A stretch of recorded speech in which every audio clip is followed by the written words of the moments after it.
I called my barber, said, can you get me in? They said, yeah, come this afternoon.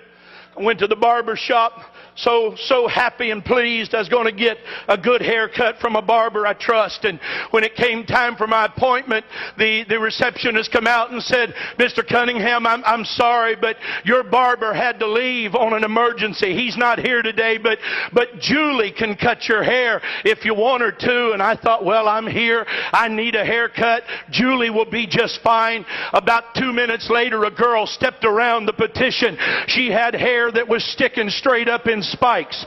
Some of it was purple, some of it was blue, some of it was yellow, some of it was orange.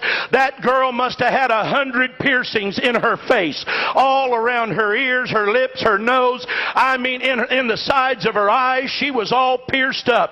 And under the piercing was all kind of painting. She had on polka dot pants and a plaid shirt. She had on 2 different color socks, and her shoes didn't match.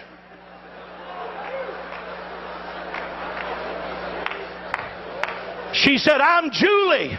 Are you Jack?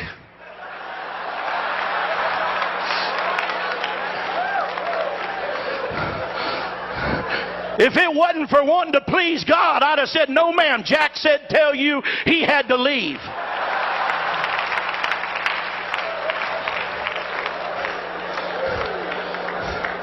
And I thought, well, I'll just endure it. And I went and sat down, and I did like I do too often. I thought I'll just go to sleep. I'll just sit down here and close my eyes and rest while this girl cuts my hair, and I hope she hurries up. There couldn't be anything in the world her and I would have in common. There couldn't be anything on earth she and I'd want to talk about. She wouldn't want to hear anything I got to say. I certainly don't want to hear anything she's got to say. I apologize, but that's what was going through my mind. While she's cutting my hair, she said, where do you work?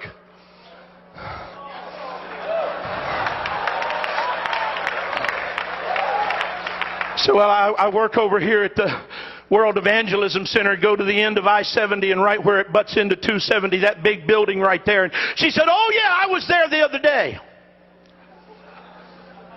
I said, you were at World Evangelism Center the other day? She said, yeah, you have a bookstore in there, don't you? I said, yes, ma'am. She said, my mama is a cocaine addict. My uncle is a hopeless cocaine addict.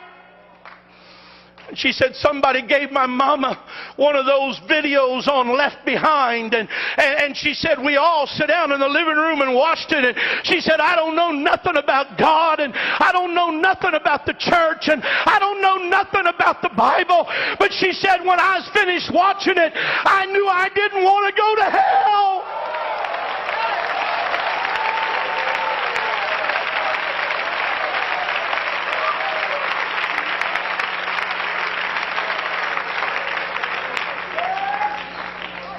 She said, I went to your bookstore and bought a Bible. She said, I don't know how else to find out anything about God. She said, I just bought a Bible and I'm going to start reading it through. She said, I've had it 2 days now. I've already read. And she named some books that she had been reading from. But she said, I really don't understand anything about it. And when I looked in the mirror, tears are streaming down her face. The other people that are cutting hair have quit cutting hair.